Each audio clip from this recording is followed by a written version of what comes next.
Changed our sense of security in North America. Even military organizations charged with ensuring that security have very new perspectives. Now, NORAD is charged with protecting any threat originating from the sky. Since September 11th, it must assess that threat very differently. A Canadian is NORAD's Deputy Commander-in-Chief, and I spoke with Lieutenant General Ken Pennie earlier today. General, thanks very much for joining me. I appreciate it. You're welcome. A Canadian, Major General Rick Findlay, was in Cheyenne Mountain, as I understand it, September 11th, the most senior commander at NORAD at the time of the attacks. What can you tell me about what was going on at NORAD at the time? Well, at the time we were simply doing one of our routine exercises, and that made the reaction reasonably smooth because they just sort of turned over to watch the events of the real world and were able to react fairly quickly. What was the reaction? I think it's no different than anywhere else. People were appalled and shocked and horrified by what they were watching. But you just react. You're trained to do certain things, and we just kicked in, and we had fighters in the air within minutes of notification. And unfortunately, weren't able to influence what transpired because of the shortage of time available. But I was quite pleased with all the men and women of NORAD and the way they reacted all over the place. Mm-hmm. And we had really very significant reaction.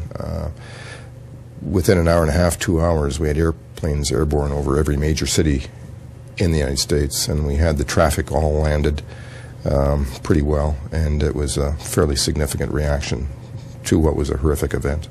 I guess it's no surprise that you would be stunned just as the world was stunned by what we saw.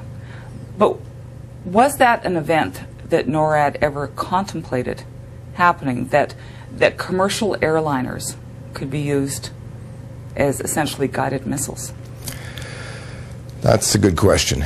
We had practiced scenario of hijackings over the years, but I don't think anyone really imagined that anyone would hijack a plane full of innocent people mm-hmm. and use it as an offensive missile against buildings full of innocent people.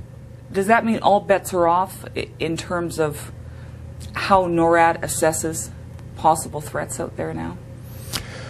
I wouldn't go so far as to say all bets are off. It's just that we now have one more challenge in our inventory of threats to deal with. For years, NORAD was really focused externally, looking at a threat that may come in from overseas. And that still has to be done. That's part of defending North America.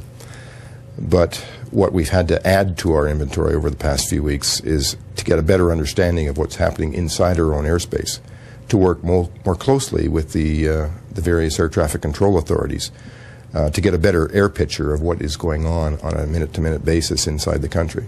But should there be no-fly zones, do you think, over nuclear power stations? This is the debate going on right now. I'd be interested to know your view on that.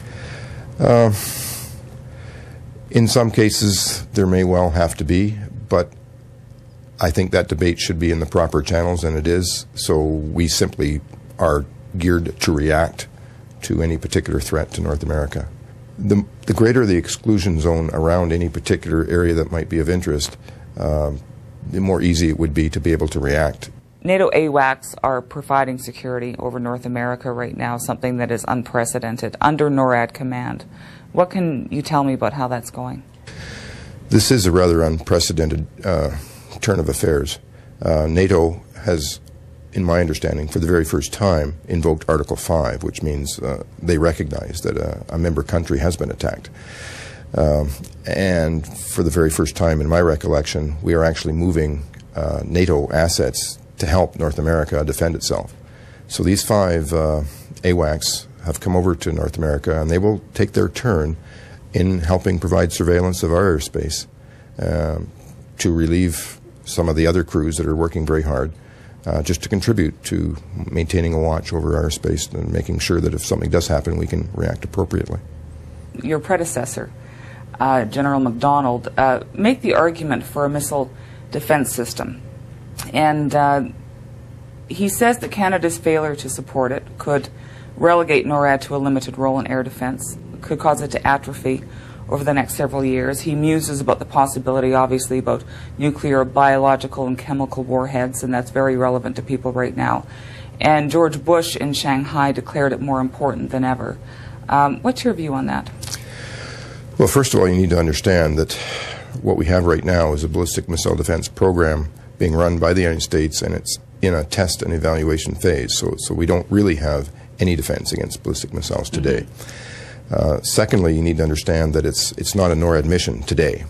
But it has been argued that it's a natural extension of what NORAD does.